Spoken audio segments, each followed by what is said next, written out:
Welcome to the 10 and 2 podcast. I'm Kat. And I'm Catlin. And we're here every week talking watches, photography, adventure, and exploring the world of horology. And today's episode, we're going to talk about our favorite watches so far of 2020. I'm very excited about this. I am too, because there's actually been a lot of watches released this year. Who would have thunk? Remember when we were all like, this year is shot, nothing's going to happen, and it's going to be so boring. And we were getting desperate for Instagram content, and all of a sudden, like, watches just kept getting released. And we haven't had an episode, so we talk about this. We've been so busy since COVID started. Like, we've had all these amazing interviews and everything else. But the OG 10 and 2 podcast is talking about watch releases, and we haven't done that in a really long time. We really haven't. So we talked a little bit about like the watches and wonders type thing. Right. Even then, that was forever ago. Wasn't it? Wait, I don't know. I feel like it wasn't that long ago. I don't know. Yeah, but there has been a surprising number of watch releases so far this year. And there were some way back in January that, we just kind of forgot about. Yeah. Imagine if like everybody had released stuff. We'd really forget about everything. Yeah, the normal year. Yeah, for sure. But how are you today? I'm doing good. Yeah. How about you? I am doing really good. I am, about to have the family over and grill out. So life is good. That's awesome. Can't complain. Yeah, I've been, I know you've known I've been dealing with like this weird stomach pain for like 4 days now. And I think tomorrow I'm actually going to go to the doctor if it doesn't go away, because I do feel like I'm dying slowly. No. It can't be that bad. We can't catch a break though. Yeah, I know. One of us is dying every couple of months. It's fine though. This is just how we run our podcast. Yeah. In case you're a newer listener, I died between the whole month of like late November to January. I was dead. I don't know who was talking for you, but it certainly wasn't you. I don't know.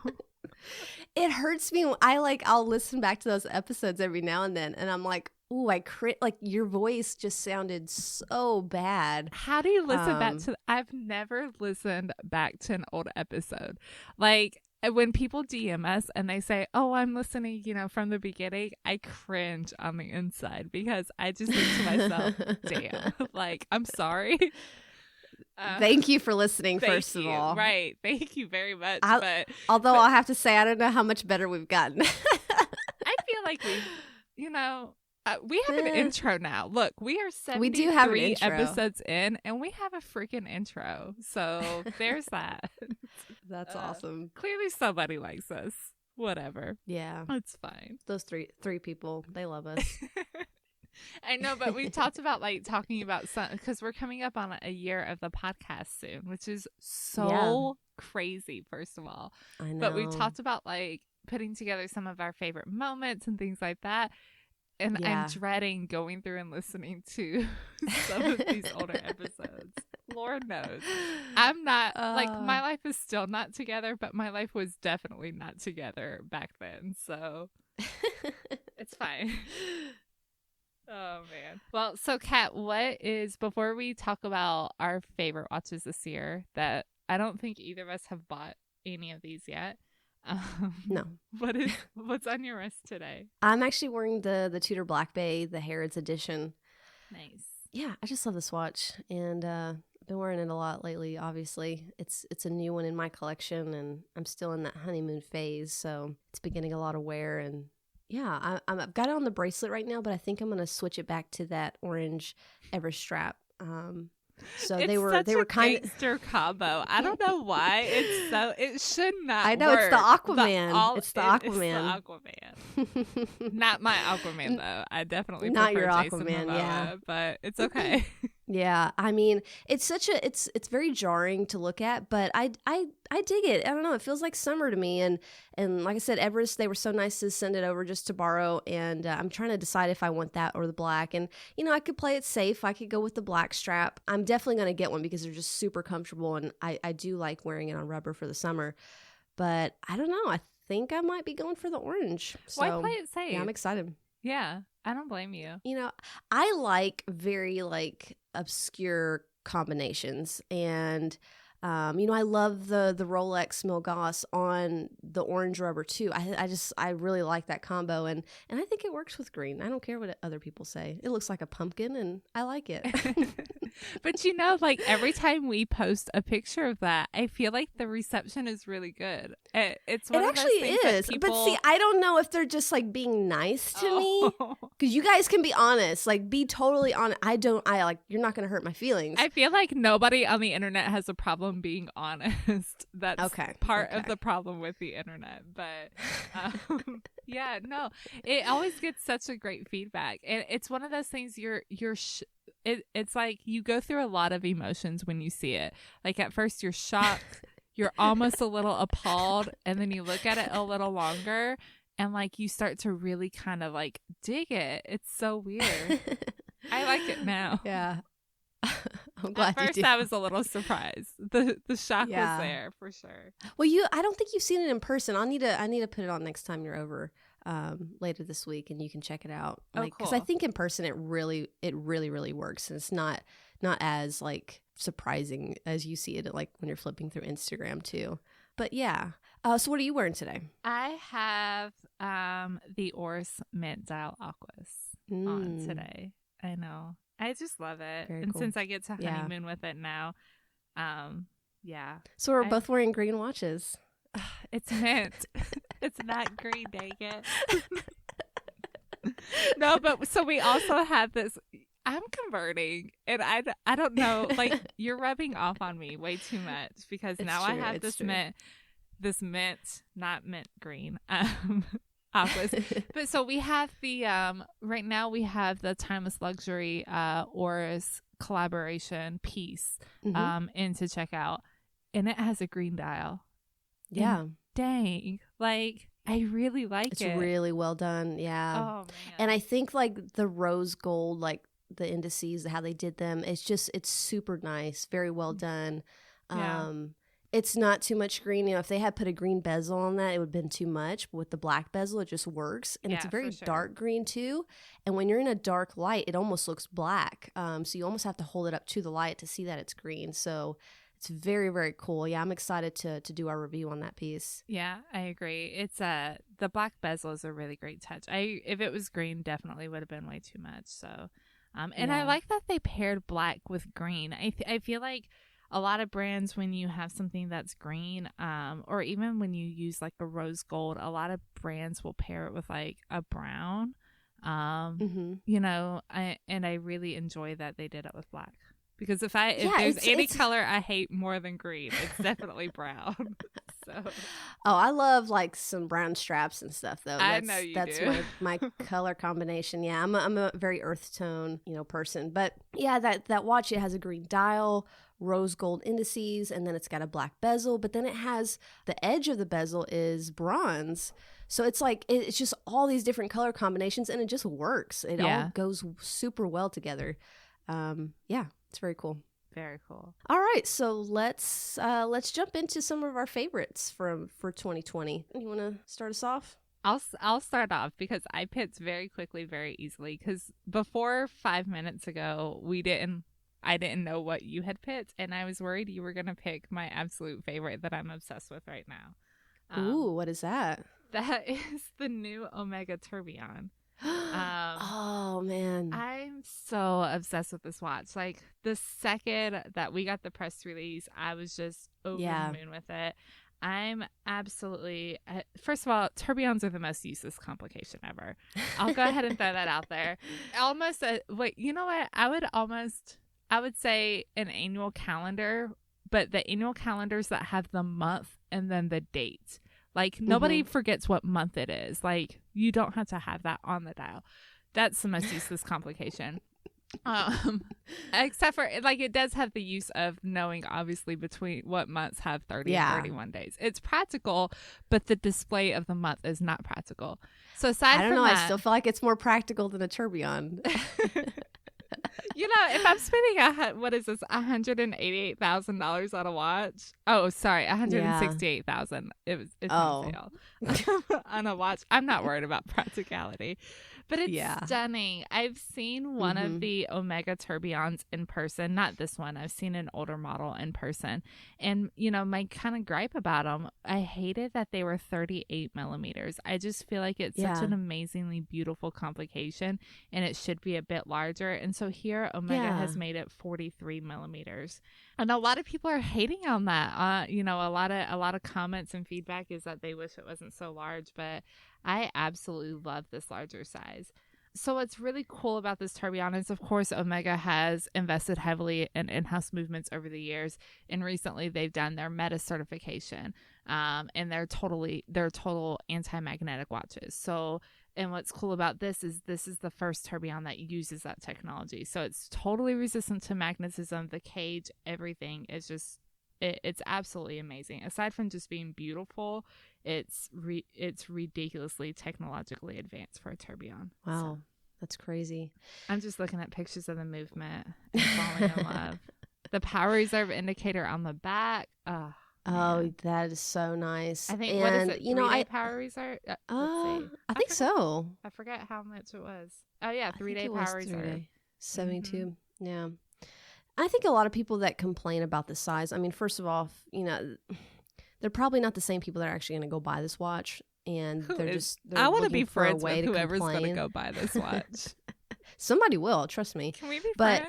Like you said, I think that you can't have something like this in such a small watch. And not that 38 is small by any means. It's not. It's more of a medium size, I would say. But you want to be able to see all the details. And, you know, 43, in the grand scheme of things, is not entirely huge. And I think if you're going to wear a tourbillon, you want to show that thing off. And that's... I don't hate on the size. I think it's a beautiful watch. It's not something I'd ever, you know, would buy probably for myself, but I still really appreciate it. It's stunning. And it's one of the only ones, like a lot of times tourbillons are just too much for me. There's so much going on. It's too busy. This is so well done. It's very simplified. And God, yeah, they nailed it. Omega nailed it on this one. It's clean, you know. Yeah. Omega. So they were the first brand that ever did a central tourbillon, where you have the tourbillon cage and everything right in the center of the dial. And so by doing that, they actually make the tourbillon the second hand of the watch, because the cage rotates once every 60 seconds. So it's very clean in the way that they do that. And then as far as the size, like when you look at the lugs on this watch are really short. They're not like big dramatic lugs at all. So it's 43 millimeters, but you know, and I think this is something we really try to stress a lot, is you can't base, you know, whether a watch is going to look good, wear good on what its case size is. You have to look at other dimensions like lug to lug, thickness, things like that, because that's what makes a difference. We keep saying that we need to do an episode about watches that should not work, like, because of their size, but they do. Yeah. So, no, I think we definitely should. Yeah. Well, like your King Turtle. So like there's a lot of watches that you would think are too big. And I see it a lot. Like I see it at work. I see guys who look at things that are 42 millimeters and say, oh no, I have small wrists, this isn't going to work, you know, but you have to try things on. Given I would love to try this watch on like anywhere. So I agree. Yeah. Totally agree. So now that I know you're not going to steal my favorite watch that I'm obsessing over. I won't steal it. Thank you. You're welcome. What's your first pick? So my first pick is the Zenith Defy Ultraviolet. Ooh. I'm not normally a purple person. It's not my color. I'm not a huge fan of purple. My mom is obsessed with purple, and when I see it, I think of her. But besides that, I just think this is a phenomenal watch. I love what Zenith is doing with this Defy collection. So the Defy 21, it's not new. I think it was launched back in 2017, but so the reason they named this one the Ultraviolet, which is kind of cool, is that in the spectrum of visible light, there's no color that has a higher frequency than violet. And so and the Defy 21 is the highest frequency chronograph in regular production today. So it makes sense that they named it the Ultraviolet. I just thought that was super cool.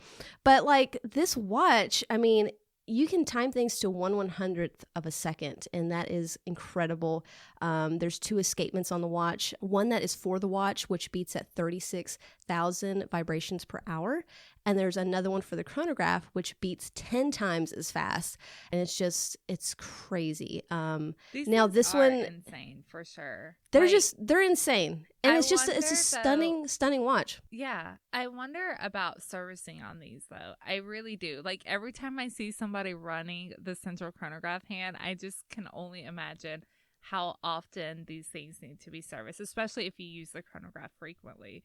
But they're so beautiful. I don't know. Yeah, I can't speak because I don't know of anyone that has one, so I don't know what the service, the frequency is for servicing on it. But I guess if you have warranty, it's not something you're going to worry about, immediately anyway. Right. And it's kind of a newer movement, so I don't know if anybody's kind of run it through its course or anything like that. But these watches are super cool. They've got the bead blasted titanium case. I really liked. They did it was a Land Rover edition one they did earlier in the year. I think that was a limited edition, and that one was super awesome. But this one has really got my heart because if you look at the movement on the back, oh my freaking gosh. Oh, it's just all purple and it's just so cool. I mean, Zenith, they are not afraid to step out of the box, and I think you see that with this movement. You see that with this watch, and I love it. I'm so infatuated with it. Yeah, I agree. I like that they didn't make the purple, they didn't do a purple dial. They didn't do something like that. They skeletonized the dial, and the movement is actually finished in purple. Yeah. I feel like it looks more practical and kind of, it doesn't look, I think typically when you think of purple, you think of more feminine color, but it does not look that way at all. No, it's very sporty. Movement. It's subtle, but it's really bold. Yeah, I think that a man or a woman could easily pull this watch off. I think, women are obviously probably going to be attracted to it a little bit more than some of the others because they are a little bit more masculine looking. So I'm glad that they had this beautiful color option that, women can rock as well. I mean, it's not a small watch. It's 44 millimeters, but I still think for a chronograph, that's not incredibly large. So definitely anybody can pull this one off. Agreed. I like this pick. All right. So going into our second pick, what do you have? This episode is unofficially sponsored by Zenith, I feel like. I have another Zenith. So I have the Zenith Chronomaster Revival manufacturer. So this is the A386 with the Revival case. But this is the one that it was just released a couple weeks ago. It has 3 different shades of blue for the subdials. Oh, yeah. Instead of the traditional blue, gray, and red subdials. And I've been a fan of the El Primero for a while, but I don't know anybody who has one that, I've never tried one on the wrist, and I'm obsessing with them. I'm starting to obsess over them more and more in the last, probably 4 or 5 months. I don't even think I've really publicly talked about how much I'm loving Zenith because I don't want somebody to start DMing me with trying to sell me theirs. I'm trying to be good. But it's really cool because the dials are based off of dials that they discovered in the Zenith attic. I don't know if that's just a cheesy marketing story that oh, hey, we have all of this random stuff in the attic, that everybody forgot about. But so these were some of the where is this attic? Right, nothing cool is in my attic, damn it. Man. But yeah, so these were dials that were, I guess, an original prototype for the A36, and I just really love them. So one of the things about the El Primero, because I've never seen it in person, I'm in love with the movement. I'm in love with the case, the shape, the design, everything. But I don't know how I would feel about the 3 different color subdials, right? So I kind of really like that this is 3 shades of blue. I think that's really unique. It kind of blends together. I just want to see one in person. Who carries Zenith here? Nobody. And I really want to see the El Primero. And we were just talking about this. I've talked about. So first of all, I love the other thing that I really love about this. Before I get into what I was going to say, is that Zenith did not make this a limited edition watch, and they very easily could have. Like, they could have said, oh, we found these dials, we're going to make, only X amount of them, blah, blah, blah. So I love that they made them at, regular production, 38 millimeter, the traditional, El Primera case size, and they're 8,700. But so what we were talking about before we started recording is that, like, I have this obsession with Grand Seiko right now. I think like my next, more expensive watch, I keep saying would be a Grand Seiko.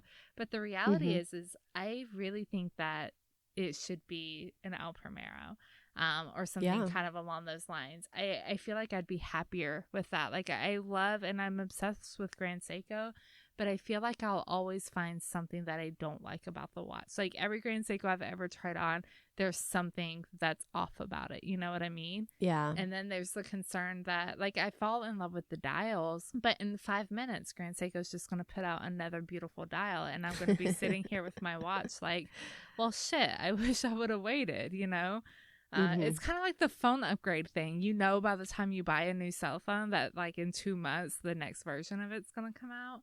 So same thing, just in watches. But, I really am crushing on an El Primero so bad right now. Yeah, and I think one of the things that I really appreciate about certain watch brands is, they have a collection, and, we've talked about this with Panerai and even like the Speedmaster, where you look at it across the room and you can immediately know what it is. And you can do that with Zenith.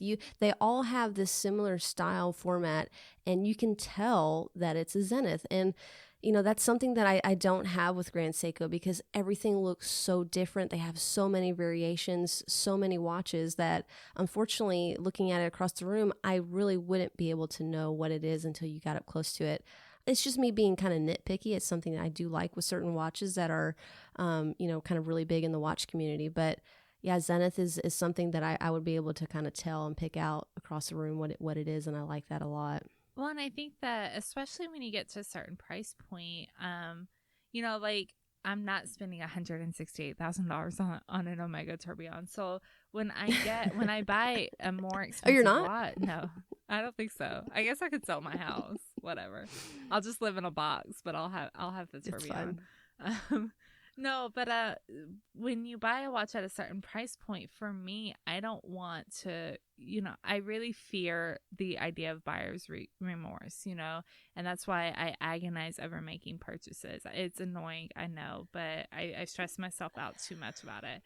But yeah, in saying that, I think that's why I feel like, especially in my more expensive watches, I play it safe. I get things that are timeless in design, because I don't want to look at this watch in 5 years and think, oh man, I really hate this. This watch is so 2020, something like that. That's how I feel about green. Green is going to go out, y'all. I'm just letting you know. But yeah, I want something that's going to be timeless. And so, like the Speedmaster, even my Aquaterra and my Planet Ocean, they have that more timeless, kind of design. So something like this is that same way. It doesn't look like it's dated. It looks like it's been in Zenith's collection for a long time. It's going to be in their collection for a long time. And I don't feel like I would regret making that as a purchase. Okay. Yeah. I'm just selling myself, I get it. Basically. I'm just no, you are. And it's okay. Myself to go buy a new watch. All that Scotland money is just still sitting around in the savings account, needing to be spent. Needing to be spent. We're still going. I mean, next year I could resave it. It's all the way next year. It's next April. We have like 10 months. I can save up again in 10 months. Okay. We'll all right. So, Kat, what is your second favorite watch that's been released this year? Actually, speaking of green, my second favorite watch is the Seiko Captain Willard that came out a few months ago. Yeah, so I think these are actually supposed to come out in June, so hopefully we'll start seeing some online soon. But I probably would have put my name down for one, or try to get a hold of one if I hadn't got my Tudor, because I'm in love with the green bezel and green dial on this one. I think my Harrods Tudor is very similar as far as the bezel. Obviously, it doesn't have a green dial, but it's a little too similar for me to get now, and I think I'm happy with my green turtle because it's a little bit different. But this the SPB 153, which has been nicknamed the Captain Willard edition, and I will go on to say that like I have not fully watched Apocalypse Now. I have the DVD. I think I am going to try to sit down and watch the movie at some point. I've seen bits and pieces, on AMC throughout the years. I've just never sat down and watched the whole thing. But I do kind of want to sit down and watch it because I've just heard it's a phenomenal movie. But yeah, this watch is just, it's so cool. It's 42.7 millimeters, and I think this is a little bit smaller than the original was, which I like. I like that, I like that Seiko is kind of going on the smaller side, and that's not too small. I mean, 42.7 is not small by any means, but it's smaller than the original, and I like that they're kind of listening to some of the customers that want smaller size divers. And granted, like Seiko's the king of fitting huge divers on small wrists. They can just do anything. But yeah, it's just got this beautiful, almost sunburst dial. It's not, I can't quite figure it out. I want to see some real life pictures of it. I've seen a couple, but I just want to see some unedited wrist shots of this thing, because I think you'll really be able to see how the dial works in the light. It looks sunburst to me, but I just can't really tell from some of the renderings we see online. Yeah, this is, it's not like a new watch per se. I mean, it's been around for a while. There is an upgraded movement. It's the 6R35, which has a longer power reserve, and it doesn't change the beat rate, which is nice, because a lot of times when you increase that power reserve, like I know Hamilton does this a lot, the beat rate changes to a lower one, and the second hands isn't as smooth. So I really like that they did that with this one. I'm just obsessed with green. You guys know this already. And I love Seiko, and I wish the green version came on bracelet. I think only the black one does. But on bracelet, this thing is just going to be killer. And I don't know. I still might pull the trigger. I don't know. It's not that bad. I think it's like just over $1,000, which, knowing Seiko, I mean, that price could kind of fluctuate a little bit too. But man, I don't know. It's beautiful. It is just stunning. And it's got a sapphire crystal in it that's domed. It gives it like this vintage look, and the second hand has this little red pip on it, and I don't know. I'm so in love with this watch. It's definitely a favorite for me this year. Yeah, no, it's definitely good. I'll hold my opinions about green. It's fine, but it also comes in black for anybody who likes it and is also not a fan of green.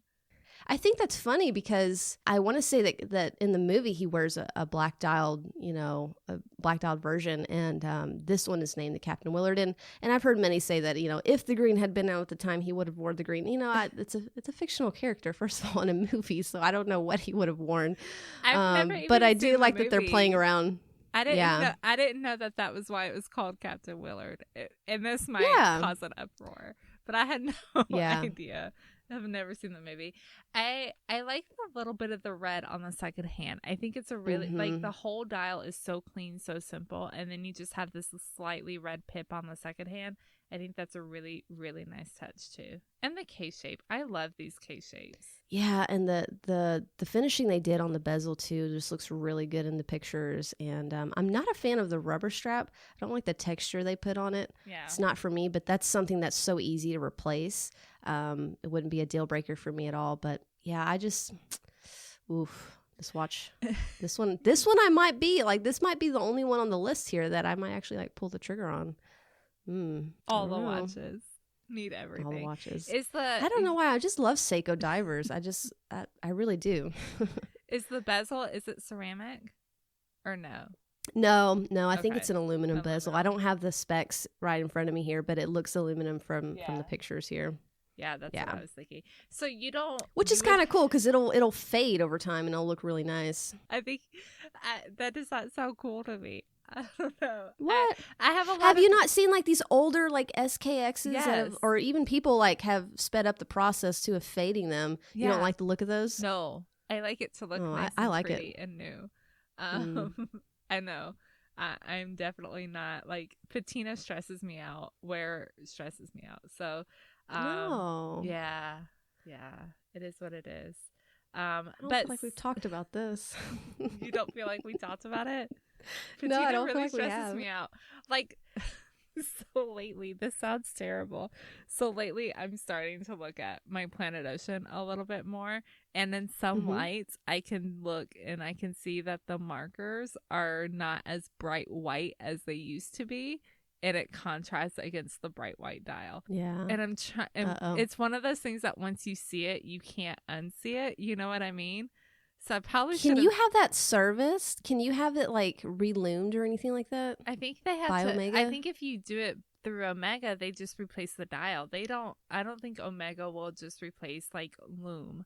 They replace hands, but yeah, I don't think that they just replace loom. But yeah, so it's really stressing me out. Caitlin's gonna be selling her Planet Ocean soon. Stop. No. I love that watch.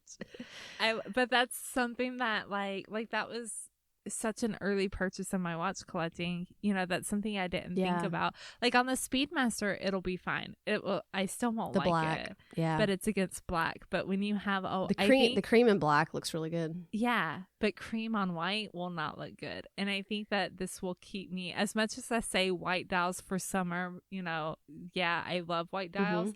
This might keep me from ever buying a white dial watch again. Yeah. No, I think my Polar Explorer, that, you know, it depends on what strap I have on. Sometimes if I put a brown strap on it, the creaminess of the loom, I guess, or the discoloration kind of pops a little bit more. But when it's on bracelet or if it's on a gray NATO or something like that, you can't tell as much. So I think it just depends on what you have it on. But yeah, it's starting to change too, and of course it's from 1989. It's already it's got a service dial in it anyway. But you know, I've seen a lot of these older, you know, Polar Explorers that have the really, really creamy loom on the white dial, and I don't like that look. I think, like you said, with the black it looks great, with the white not so much. Yeah. Yeah. Well, I don't so know. what are you gonna do? It either. What are we gonna do with these white watches that we tell everybody are so? We're like, buy white watches, y'all. They're so great.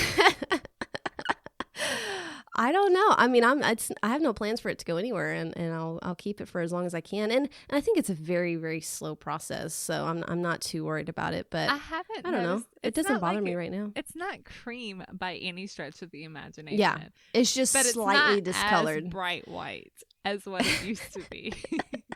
And I've only noticed it in some lights, but like I said, it's literally like now when I look down at it, I'll almost play with the light and try and manipulate it where I see it again. You know, I like to just hurt myself over and over again. So. Yeah. So I wonder with like Super Luminova how, because I know with tritium, because I used to have an older Speedmaster that had tritium, and the person that I bought it from, it was in a case for a very long time, and because it didn't have sun, the tritium was very like pumpkin patinaed, as they call it, very, very dark kind of orangey color, because I think the more sun that you gave it, the whiter it would be instead of the opposite. So I wonder with Super Luminova if it matters, like if you give it more sunlight or if it's inside more. In a windowsill every day. Yeah, I don't know. Like I don't know what the reaction process is. I have to look that up to see. But that's actually a good question. If anybody knows the answer, slide up in some DMs and let us know, because I will find the brightest window in my house, and that's where that watch will stay. But I feel like it wouldn't. I feel like with tritium's, you know, a little different, I'm sure, but I feel like with anything, if you leave it in direct sunlight, it's gonna cause, you know, problems and fading and things like that. You know what I mean? I don't know. Yeah. Who knows? I don't know. There's no answer. We'll find out. I'm just gonna fall out of love with my Planet Ocean slowly. All right. So what's your third pick? Your third and final favorite pick of 2020. Did you forget what year it was for a second? I forgot what it was. Okay. So my third and final pick, we've actually talked about this on the podcast before because we did an episode about the Dubai Watch Week and also another Zenith. My third and final pick is the Zenith Defy Midnight Collection. Yeah, absolutely love this. So we said from the beginning, man, you know, talking is real hard. So So clearly I've not changed since the beginning of us recording a podcast. So screw it. No. I might as well listen to the old ones. So, we said from the beginning when Dubai... Oh my jeez. Oh Lord. All right. So I'm going to try this again. So we have said from the beginning when Dubai Watch Week launched... That's as good as it's getting. That Zenith killed it. Like, Zenith just put out some really awesome pieces. This was one of them. So this was their first ladies collection in the Defy series. So it has the Defy case. These are absolutely stunning. They're 36 millimeter. And I say ladies, they're marketed as ladies. But at 36 millimeters and with that Defy case shape, because it's a very round case shape, it's definitely a very unisex watch. I feel like, yes, some of them have diamonds and all that, which I think even the diamond ones are beautiful.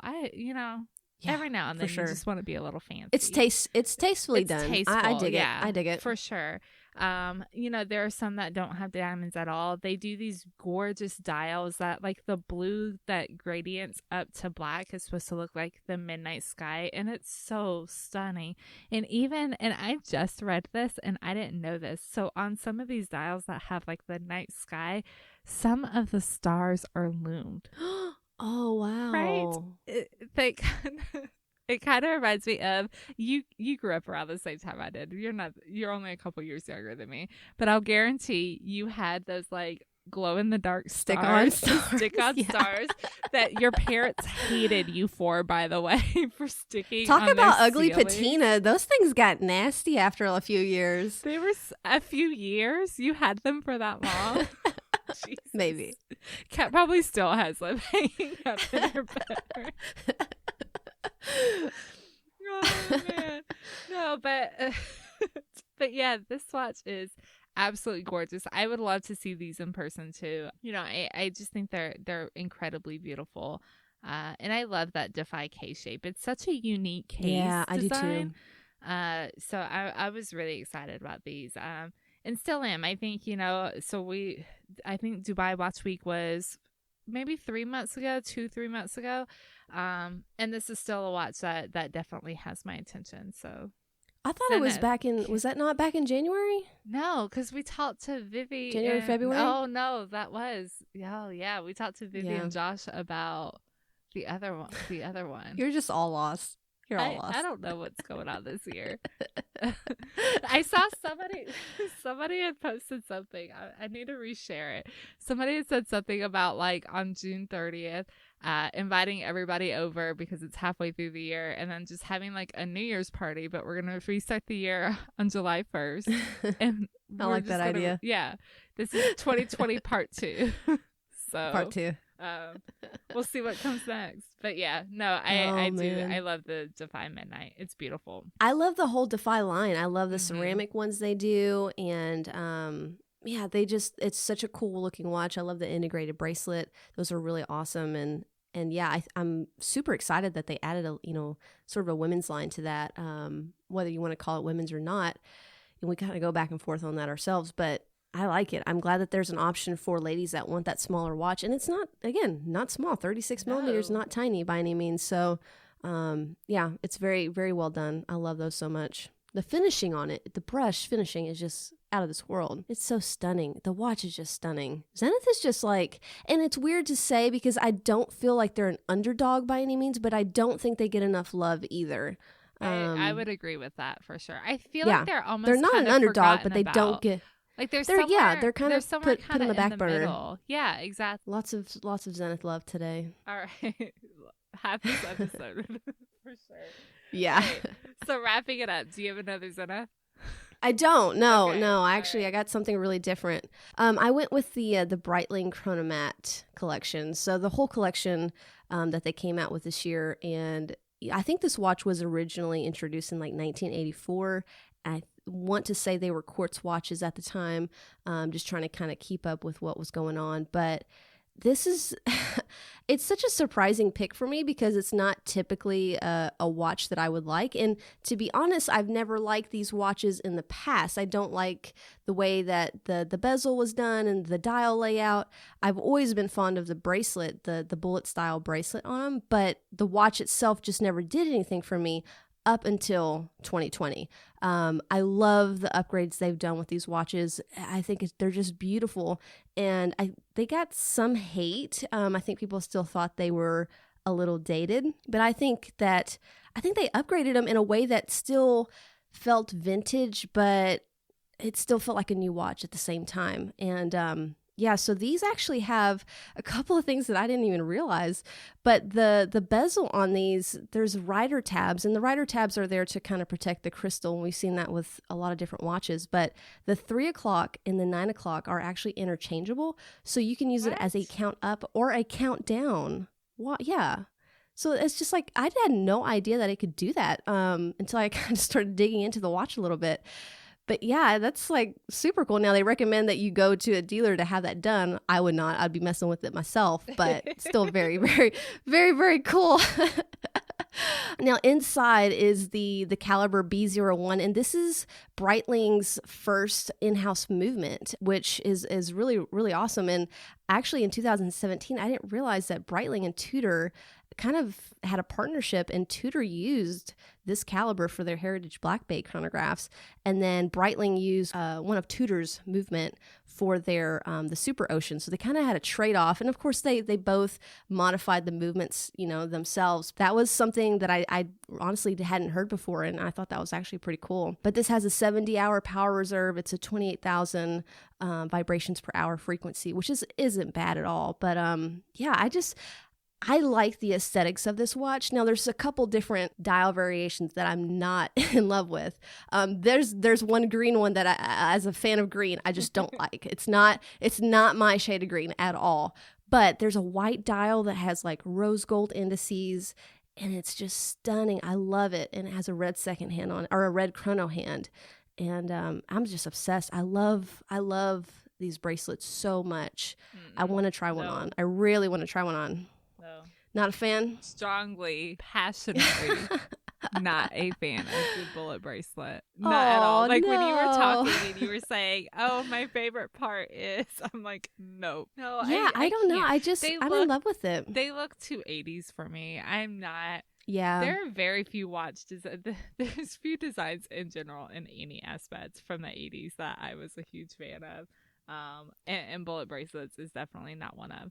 I will say, yeah. I respect the fact that they reintroduced this line and it looks just like the 80s variants. Like they look absolutely phenomenal in that kind of aspect, but they upgraded the technology. That I have a lot of respect for that, but no, the bullet bracelet, I'm out. And everybody loves them, and I feel like I'm going crazy because... Well, no, I wouldn't say everybody, because I a lot of people don't like them at all. I mean, like you, they think they're very 80s. They are very 80s. Oh, we can't be friends now? I mean, I guess. We're stuck together a lot this week, so we need to be Yeah, we are. Well, I'm a fan. I think it's really cool. I like the aesthetics of it. I mean, it does kind of give that like Spidell kind of twist-a-flex type of vibe to it, but I know that these are probably incredibly well made. When I'm spending this much money on a watch, I want it to remind me of a Spidell bracelet. Well, I don't know. I still like the vibe. I mean, there's people that put those $15 bracelets on Speedmasters that cost $20,000. So I'm not hating on it, but I think these are probably super well made. I'm gonna fight you. I'm going down. These are cool bracelets. You really are. No, I'm gonna put a poll after this episode. I am totally putting a poll on our Instagram. Yeah, I mean, I guarantee like the majority of people do not like them, but I am a fan, and this came in as my third pick for this year. Not bad. There's been a lot that has come up for sure. So yeah, it's been interesting. I actually forgot about that Breitling. Yeah, Breitling did a bunch of cool stuff. They did that kind of rainbow Super Ocean that I really liked as well, and that was a close second, but I think these kind of took the top pick for me from them. Sure. Cool. Well, yeah, shout out Breitling. They did some awesome stuff this year. Do you want to talk about some new stuff that's coming up or that's out? Or? Yeah. Yeah, like, I mean, our friend Teddy Baltazar has a new website and is now like an authorized dealer of so many brands. yeah, definitely big congrats to him. I checked it out. I think it was Thursday or Friday when he came out with it, and it looks great. There's a lot of great brands on there, a lot of favorite brands from me, and I know they're brands that he loves because he's been talking about them from day one. So yeah, I'm excited for him and where he's going with that. That's really awesome. Are we talking about the thing that we're going to start doing? Yeah, we're going to talk about it. Are we publicly? We're going to put it out there. Because there's like 4 people who know what we're working on. Well, we're working on a lot. Oh, there's yeah. like 4 people who know this, and it's very exciting. Yeah, and I think we've might have mentioned it a couple of times here and there, but yeah, we're going to be doing some YouTube videos. Kind of here and there, you'll see them pop up. We're not going to do like a video every single week or anything like that, but we are going to dip our toes in the YouTube water and see what happens. Yeah, it's exciting. We're excited about it, at least. Remember when we were all like, no, we're never doing YouTube. Never doing YouTube. We're never having a YouTube channel. Look at us now. No, super exciting. Yeah. And this is going to be something different. It's not going to be your typical review or anything like that you see normally out there. We're going to have our own take on the watch reviews that we do. And we're still going to do our in-depth podcast reviews. But sometimes we get watches in that we just honestly think are incredibly awesome. And we want to show them off a little bit and show them on our wrist. So, yeah, we're excited to show you guys that. Yeah. So that's something to look forward to in the next few weeks. Super excited. In the next few weeks, for sure. We got to figure out this whole like thing. So, yeah. Oh, man. It's a whole thing. It really is. We went filming. We took a field trip and we went to the woods and the lake. That was so much fun. And we went filming and it was so much fun, for sure. I know. We were extra. Like, it was a busy day. It was a busy day, too. So many people kept walking by. I know. I just, like, I can only imagine what people think. And I'm sure that, there's so many people that, like, I get why you have, like, an indoor studio because you don't want to be out there shooting stuff. And people are like, what the hell are y'all doing? It's not even like we're shooting regular things. We're shooting watches. No. Yeah, they're like, we're putting the camera on our wrist. They're like, what are you people doing? Like, you're in the wilderness. Like, it's fine. We get it. Oh, I know. It was still a lot of fun. I don't care what people think. It was fun, for sure. Well, what else do you have? So a couple of things new. I got the Hodinkee magazine in a couple weeks ago, and so I'm like halfway through it because I wanted to really like take my time with it. I didn't want to just flip through everything, super fast. Right. So I'm actually taking my time and reading some of the stories that are in it. And man, this is my first Hodinkee magazine I've ever bought, and I'm so impressed. And I actually want to go back and buy some of the older magazines they've done. But it's more of a collection book than a magazine, I would say. It's very artistic, a lot of great stories in there.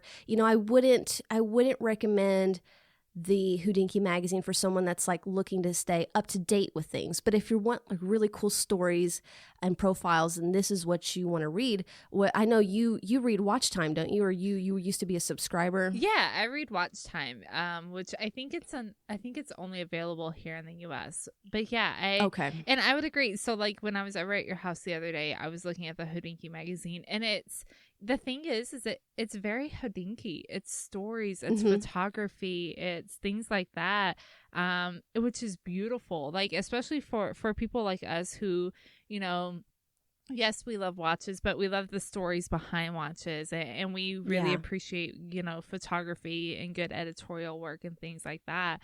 But Watch Time is like, if you're looking for facts and in-depth articles on watches and new releases and things like that, that's where I would recommend something like Watch Time. Like I've had Watch Time for years now, and I do really enjoy it.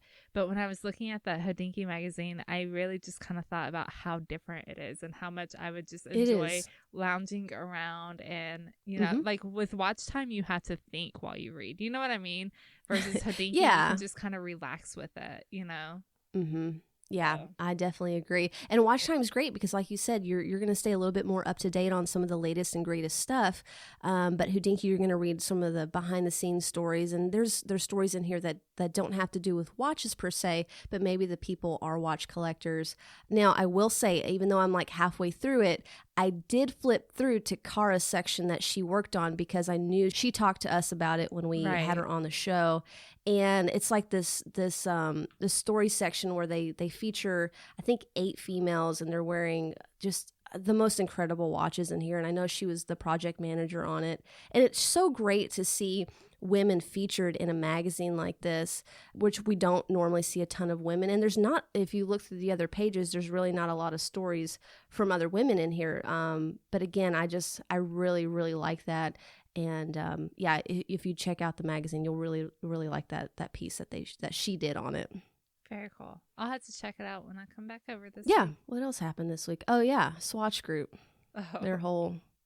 Their musical chairs. Yeah. I don't even know what to say. Like, I don't get it. I don't get it. So for anybody who doesn't know, Swatch Group kind of rearranged basically all of the CEOs for Swatch Group. They own Omega, Blancpain, Longines, Swatch, obviously, Tissot, Rado. I think there's Hamilton. Like 12 or 13 Hamilton. Yeah, there's like 12 or 13 brands under there. They just kind of rearranged all their CEOs and just kind of shuffled them all around. So it was interesting to see. Now the Longines CEO retired. But I have a lot of respect for like promoting everybody from within and just kind of moving people around from there. I think it kind of encourages, especially from other brands that were doing really well and doing kind of, more innovative things. It kind of brings a new energy to, this new brand that they're in charge of. But on the flip side, also, what if that energy isn't, good energy? Like, I worry about Longines especially. I feel like Longines they have been doing so well. Like their Heritage series, everything has been doing so well for them. And their CEO retired. So it'll be curious to see, how somebody else can kind of come in and take it over from there. Yeah, I mean, I have almost sort of the opposite feeling. I feel like I would have liked to have seen more people coming in from the outside. I think it is good to promote within at times, but I also think it's good to have a refresher and bring in new people and new ideas. Yeah, that's a little bit how I felt about it. But we'll see. We'll see what happens. And yeah, I don't know. I don't know how I feel about it. I don't think it was a big change, to be honest with you. So before we kind of close out the show, is there anything non-watch related or watch related that you're into lately? So I am obsessed with all things Peak Design, which is camera gear. Same. I am painfully obsessed. I have way too much of their stuff. But so I bought some new camera straps from Peak Design, and I'm very excited about them. Nice. Yeah. Like I bought the wrist one, which is super cool. But I love the way that, I like the way it tightens. I like the way it feels. It's very comfortable. And then also it has like a little magnet, which is a good thing to know ahead of time so I can make sure I keep it off of the same wrist that I wear my watch on. So it has to stay on my right hand. But it has like a little magnet. So like if you needed to switch straps or anything like that, like you don't have to, you can just wrap the strap around your wrist and wear it kind of like a bracelet, which I think is just kind of convenient. They're real small, real compact. That's where I'm at. That's the excitement. Yeah, I love Peak stuff. They make some great stuff. I've got several. Yeah, I think we both have several bags. I'm not even gonna. At some point, we have to do an EDC episode, and that's where people are gonna realize that I have way too much Peak stuff. So yeah, peak this, peak that. This episode, I just like it's like durable. Oh yeah, yeah. I wish. Yeah, reach out, Peak, if you want to sponsor the episode. We will be happy to do that. Well, so what about sell us out for sure? Well, I haven't been into too much lately. I've watched a really good movie, and it was called Just Mercy last week. And you were telling me about this. Yeah, it had Michael B. Jordan and Jamie Foxx in it. And so it was basically about this civil rights defense attorney, Brian Stevenson, and this is all true story, who worked to free a wrongly condemned death row prisoner. And this happened in 1989. And Brian Stevenson's really, really big now, but it was kind of about his story just kind of starting out. And I think with the current social climate, this movie was an eye opener, and I encourage everyone, no matter what side, left, right, that you're on, that you go and watch this movie, because it was really, really powerful and very moving. So yeah, that's something I would recommend for everyone to check out. Very cool. I'll have to. I was going to text you last night and ask you about it, because I remember you said it was a good movie, but I couldn't remember what it was called or where it was. Yeah, and it's on Amazon Prime right now for free, so everyone can go check that out for free. It's really cool. Awesome. I also watched The Help again, which I love that movie, and I cry like a baby. I don't know why. Are you serious? I know. Girl, I've still not seen it. That homework this week. You go watch The Help. Oh my gosh. All right, so you know what's going on in our schedules this week, so you let me know. That's okay. when. You can fit it in. You can fit it in. I can. You let me know when in my schedule. Yeah. Does Jonathan know that I'm basically living at your house at the end of this week? No, it'll be fine. We just won't tell him. Bless his heart. Poor guy. Oh man. It'll be all right. good. Well, I think that wraps us up. Does it? I think so. This was fun. I miss just kind of talking about regular watches. I know, me too. It's been a lot of fun. Yeah, so everybody, so we have a lot of new listeners, right? Like it's kind of crazy. So I don't know what everybody knows like about our podcast and kind of like, especially some of the social media stuff. If you are on Instagram, make sure obviously you're following us at Tenn and 2 Media, and that's TENN, just to reiterate that. Same handle for Facebook and Twitter as well. But so if you are on Instagram, when you make posts, use the hashtag Tenn and 2. We check those every week. And we just kind of like to reshare them. It's a whole lot of fun. We love seeing a lot of the photography because it's stuff that we miss, kind of throughout the week. Sometimes we get busy. So definitely make sure you're doing that. Make sure you follow us on Facebook, Instagram, Twitter. You can also follow us over on YouTube. We do post the episodes now on YouTube, and it's just Tenn and 2 is our YouTube channel. We post a lot of the episodes now, but here soon we will be doing these videos. So go ahead and get subscribed to us on YouTube. That way you know when we drop our first actual video. Make sure you are subscribed to us on iTunes or whatever platform that you listen to. Make sure that you're subscribed, and then leave us a review, leave us a rating, even if it's just real quick. Leave us a rating, preferably 5 stars, because we're cool like that. But yeah, 5 stars or nothing. If it's something else, just move on. But it helps us. It helps us as a podcast out. It helps make us a little bit easier to find for people. So definitely, if you guys wouldn't mind doing that, we would greatly appreciate it. And then so we also have a website. It's www.tennand2.com. On the website, we're starting to get back into articles and things like that and being a little bit more consistent. There's only the two of us who do this. I don't know if a lot of people think maybe we have like an audio person or anything else. No, it's just Kat basically who takes care of all that.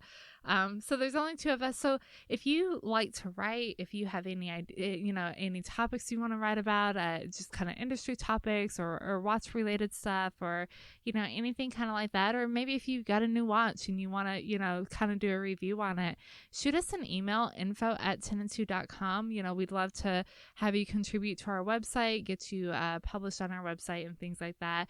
And then definitely check it out, because we are, we're going to be starting to get a little bit more consistent on articles.